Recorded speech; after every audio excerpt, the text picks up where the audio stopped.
Lestat de Lioncourt, the Brat, Prince of the Damned. Some call him a villain, others a hero. But if there's one thing Lestat de Lioncourt cannot be, it is ignored. A nobleman by birth, a rebel by nature, and a vampire by fate. This is the story of the Brat Prince, the immortal who defied the darkness and shaped the future of the undead. Born in 18th century France, Lestat de Lioncourt was the son of a fallen aristocratic family, a young man who longed for adventure beyond the suffocating traditions of his lineage. He ran away to Paris, where he became an actor, only to be chosen by the ancient vampire Magnus, who turned him against his will and then left him to navigate immortality alone.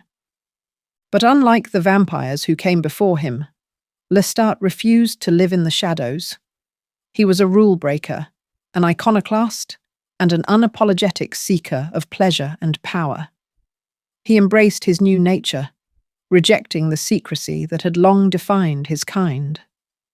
From the gilded halls of 18th century Paris to the neon-drenched cities of the modern world, Lestat reshaped the vampire mythos itself. His influence extended far beyond mere rebellion. He formed covens, shattered archaic laws, and even challenged Akasha, the first vampire, in a battle that determined the fate of their kind. Whether loved or feared, Lestat would never be forgotten. Anne Rice's Lestat was a revolution in vampire fiction. Traditionally, vampires were monsters, Nosferatu-like abominations or Gothic recluses who lurked in the dark.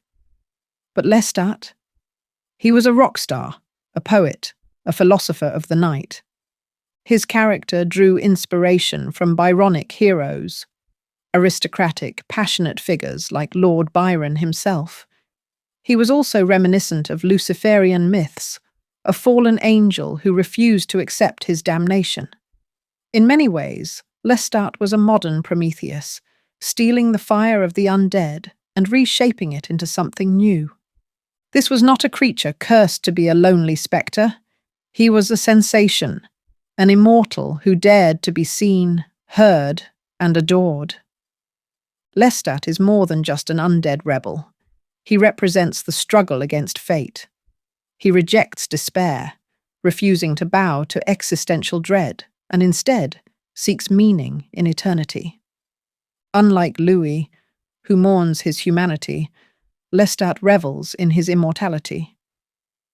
Unlike Armand, who clings to the past, Lestat marches into the future.